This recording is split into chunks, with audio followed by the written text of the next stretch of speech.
নমস্কার, আমি কৌশিক রায়। অ্যাস্ট্রোডিকেশন ইউটিউব চ্যানেলে সকল দর্শক বন্ধুকে আন্তরিক অভিনন্দন, শুভেচ্ছা জানাই। আগামী 138 দিন শনি হতে চলেছে বকরি। 27 জুলাই টু 11ই ডিসেম্বর পর্যন্ত মীন রাশিতে শনি বক্র গতিতে অবস্থান করবে। সিংহ রাশির উপর কি প্রভাব দিতে চলেছে, কি পরিবর্তন আসতে চলেছে, কোন কোন দিকগুলো আপনাদের ক্ষেত্রে চেঞ্জ হতে চলেছে, আজকের এই ভিডিওতে আমি বিস্তারিত আলোচনা করব। তাই ভিডিওটির সঙ্গে আপনারা অবশ্যই থাকবেন, মোটেও স্কিপ করে দেখবেন না, কারণ আলোচনাটি খুব গুরুত্বপূর্ণ। প্রথমেই আমি বলি, সিংহ রাশি অথবা সিংহ লগ্নের বর্তমানে শনি ঢাইয়া পাস করছে। আমার কাছে বেশ কিছুদিন আগে সিংহ রাশির বেশ কিছু মানুষ আমার সাথে যোগাযোগ করেছিলেন।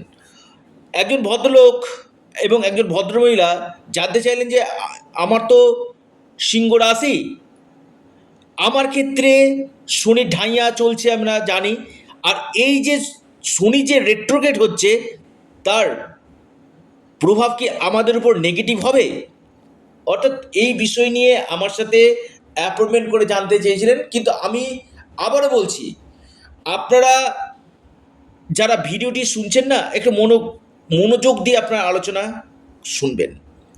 শনি শনি কখন আপনাকে খারাপ ফল দেবে?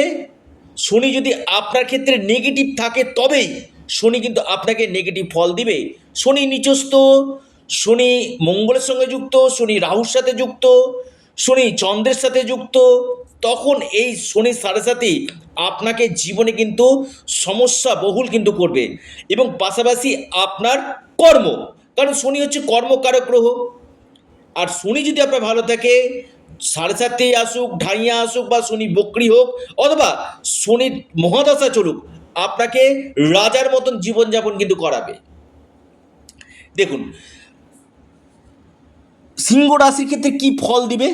প্রথম আসি, আপনাদের অষ্টম হাউসে শনি বকরি হচ্ছে। যখন বকরি হয় তার আগের ভাবকেও কিন্তু প্রভাবিত করে। প্রথমেই আপনাদেরকে জানায় যে প্রথম যে ভাবটা থাকে কি না, সেই ভাবটাকেও কিন্তু শনি কিন্তু প্রভাব বিস্তার কিন্তু করে। তো এই যে শনি যে প্রভাব বিস্তার করছে আগামী 138 দিনের জন্য, কি রেজাল্ট আপনাদেরকে দিতে চলেছে আমি বিস্তারিত আলোচনা আপনার সাথে করতে চলেছি। প্রথম হচ্ছে, সপ্তম হাউসকে প্রভাব দিচ্ছে।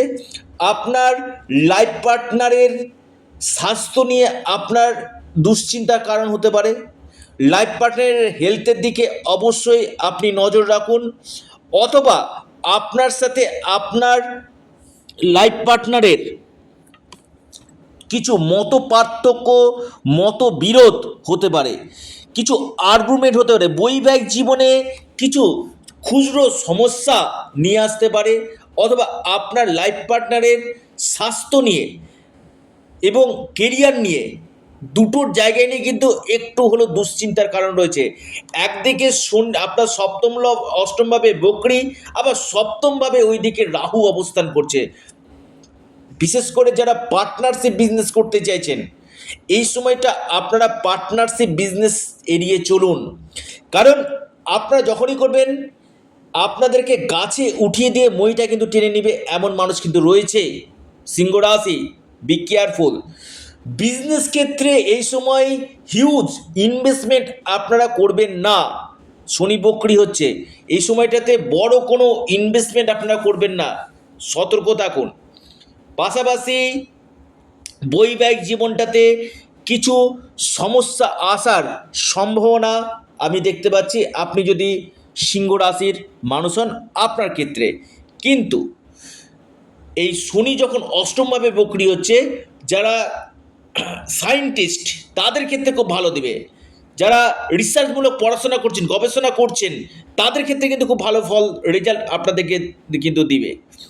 এবং এর পাশাপাশি আপনার দশম ভাবকে প্রভাবিত করছে। কর্মক্ষেত্রে আপনার পরিবর্তন 100% হতে চলেছে। আপনি হয়তো কোনো চাকরি করছিলেন, সেখান থেকে আপনি সেটা চাকরি ছেড়ে হয়তো আপনি নিজে ব্যবসা করতে পারেন, বা চাকরি ক্ষেত্রে আপনার ট্রান্সফারটা হচ্ছিল না, এই সময় আপনার প্লেস অফ চেঞ্জ এবং ট্রান্সফার হওয়ার প্রবল সম্ভাবনা আমি দেখতে পাচ্ছি। নাম্বার 2 পয়েন্ট, আপনাদের এই সময় কর্মক্ষেত্রে উন্নতি, কর্মক্ষেত্রে পদোন্নতি, পদপ্রতিষ্ঠা দেখা যাচ্ছে এবং জব চেঞ্জ আপনারা করতে পারেন। পাশাপাশি দেখবেন শনি বকরি কিনা অক্লান্ত পরিশ্রম করাবে, কর্মক্ষেত্রে প্রচুর চাপ থাকবে, দায়িত্ব বাড়বে, অক্লান্ত পরিশ্রম সিংহ রাশিকে এই সময় করতে হবে এবং কেরিয়ারের ক্ষেত্রে আহ, আপনাদের চেঞ্জ আসার সম্ভাবনা কিন্তু রয়েছে। এবং আপনাদের লাভ লাইফেও ছোটোখাটো কথার জন্য কিছু মত পার্থক্য হতে পারে। আপনার প্রেমজ সম্পর্কে কিছু বিবাদ বা কিছু কিছু ক্ষেত্রে প্রেমের ক্ষেত্রে ডিস্টারবেন্স আসার সম্ভাবনা আমি দেখতে পাচ্ছি। আপনি সিংহ রাশির মানুষ, আপনার ক্ষেত্রে প্রেমের জায়গাটা নিয়ে সমস্যা। এবং দ্বিতীয়ভাবে দেখছে কিনা আমি একটু আপনাদেরকে বলি, আপনাদের এই সময় দেখবেন হয় আপনার গলার সমস্যা, সাইনাসের সমস্যা, বা আপনার দাঁতের সমস্যা, দাঁত, গলা এবং সাইনাসের সমস্যা আপনার বাড়বে। বাণীর দিকে অবশ্যই নিয়ন্ত্রণ দিন, এমন কোনো কথা বলে ফেলবেন না যেখান থেকে আপনার শত্রুতা তৈরি হতে পারে, আপনার পরিবারের ক্ষেত্রে মতপার্থক্য তৈরি হতে পারে। সিংহ রাশি, বি কেয়ারফুল, আমি আবারও বলছি, কথার জন্য আপনাদের শত্রুতা হতে পারে। দ্বিতীয় বা হাউসে দৃষ্টি দিচ্ছে, এটা আপনাদের খরচ কিন্তু আপনাদের কিন্তু বাড়াবে। খুব দায়িত্ব নিয়ে কথাটা বললাম। পাশাপাশি এই সময়টা আমি বলবো পরিবারের ক্ষেত্রে কিছু সমস্যা হতে পারে, তবে কর্মক্ষেত্রে খুবই ভালো সময়, কর্মক্ষেত্রে আপনাদের যথেষ্ট উন্নতির সময় দেখা যাচ্ছে। সুনাম অর্জন করবেন, প্রমোশনটা হবে, ট্রান্সফারটা হবে, এই সম্ভাবনাগুলো কিন্তু উঠে আসতে চলেছে সিংহ রাশি। তবে আগামী দিন ধীরে ধীরে কিন্তু আবারও বলছি সিংহ রাশির খুব ভালো আসতে চলেছে। বিশেষ করে এই শনি যখন আবার মার্গী হয়ে যাবে কিনা, তখন থেকে আপনাদের গোল্ডেন টাইম, বিশেষ করে ডিসেম্বর থেকে আপনাদের গোল্ডেন টাইম শুরু হতে কিন্তু চলেছে, লিখে রাখুন। দেখুন, এবার আমি বলি সিংহ রাশির ক্ষেত্রে আগামী দিন কি করবেন। প্রথমে হচ্ছে আপনাদের শনি ঢাইয়া চলছে, এই সময়টাতে আপনারা যে কোনো কাজ করবেন খুব সিদ্ধান্ত নেবেন ধীরে। অতিরিক্ত ট্রাস্ট আপনারা কাউকে করবেন না, বড় ধরনের গুরুত্বপূর্ণ সিদ্ধান্ত নেবেন না। যতটা পারবেন ঝামেলা আপনারা এড়িয়ে চলুন এবং পিতা এবং মাতার স্বাস্থ্যের দিকটাতে অবশ্যই নজর আপনারা দিবেন। পিতা মাতার হেলথ নিয়ে আপনাদের দুশ্চিন্তার কারণ এই সময় কিন্তু দেখা যাচ্ছে। সিংহ রাশির আপনি যদি মানুষ হন, আপনার ক্ষেত্রে কি উপায় করবেন? দেখুন, প্রথমে আমি বলি আপনারা হনুমানজির উপাসনা করুন, হনুমান চল্লিশা আপনারা পাঠ করুন। পাশাপাশি সূর্য দেবতাকে জল নিবেদন করুন, নিশ্চিত রূপে আপনারা লাভ পাবেন। এবং এর পাশাপাশি আপনারা বিষ্ণু সহস্র নাম পাঠ করুন। জীবনে আপনাদের কঠিন থেকে অতি কঠিনতম সমস্যাগুলো আপনাদের দূর কিন্তু হবে। তো দর্শক বন্ধু, ভিডিওটি এ পর্যন্তই। সকলে ভালো থাকুন, সুস্থ থাকুন। নমস্কার, ধন্যবাদ।